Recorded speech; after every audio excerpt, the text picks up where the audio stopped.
Welcome. My name is Deborah Diamond, and I'm the Elizabeth Moynihan Curator for South Asian and Southeast Asian Art at the National Museum of Asian Art. And I'd like to bring you today to our exhibition, A Splendid Land, Paintings from Royal Udaipur, which looks at 200 years of paintings, many never before exhibited in the United States, that come from Udaipur, the capital of a kingdom in northwest India. Our partner in this exhibition has been the City Palace Museum of Udaipur. Let's take a journey. One of the great challenges in creating this exhibition was for people who have never been to the Udaipur or who have never lived in the 18th century is how would they experience these paintings as places of memory and joy? The renowned filmmaker Amit Dutta came and made us an ambient soundscape that picks up from the elements in the paintings and enables us to hear them, to sense them, as well as to see them. We begin in this room with 3 early paintings from the 1600s, which are all evocations of the mood of poetry, of music, of a sacred Hindu epic, the Ramayana, when artists were working in a very small scale with idealized subjects. The revolution comes in 1700 when artists turn to the large immersive scale and begin depicting their own place, their own experiences. So the artists were trying to capture the bhava, which is the mood, the emotion, the sensory experience of being in the city, which they did by creating this large painting that you could almost enter. The Lake Pichola is at the center of the capital. And if we look really closely, we can appreciate all of the people and animals and temples and palaces that go towards creating this extraordinary mood.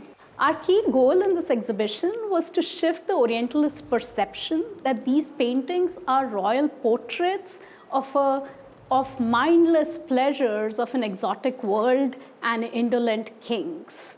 These painted presentations of Udaipur's exuberant pleasures and flourishing ecologies emerged in a very specific political and environmental context.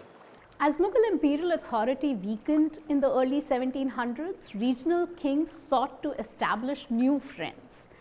Paintings of pleasure show us how these political alliances were cultivated.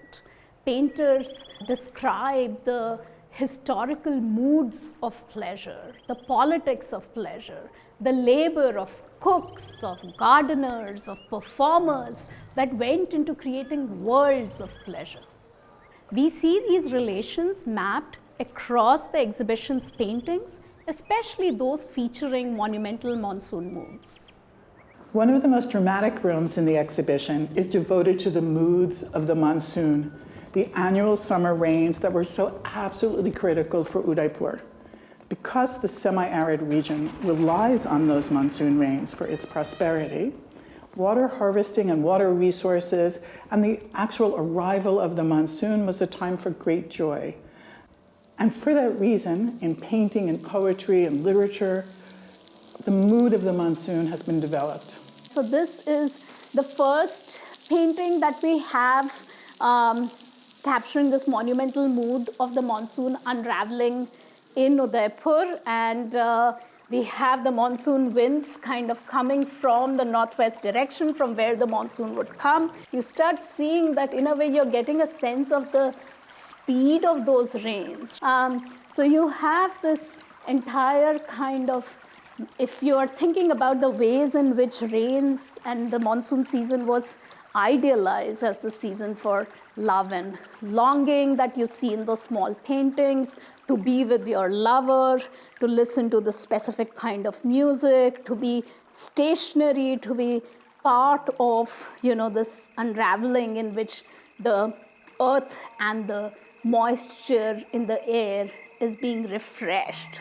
This magnificent painting, for example, depicts the Maharana the King, along with his court, inspecting one of the canals that carries the water runoff from the lakes during a monsoon. This is a painting that praises Udaipur and takes a delight in a healthy monsoon. It's a good flood as opposed to a bad flood. And the artist Shivlal took 7 years to create this monumental painting that not only captures the lushness of the hills, the delightful gold, wiggle of lightning, but also the look and the feel of the rain falling on the individual riders as they move across the landscape. Artists in Udaipur were trying to capture the bhava of particular places, and building on that, we've created the entire show as a journey, and each gallery is devoted to the mood or the memory of a particular place. I want to invite you all to come and visit the exhibition, A Splendid Land, which is on view now until mid-May 2023. It's an extraordinary opportunity to see paintings that have never been published, to experience the sort of scale and the incredible detail and the shining gold of extraordinary art, and to imagine yourself in different places and different times.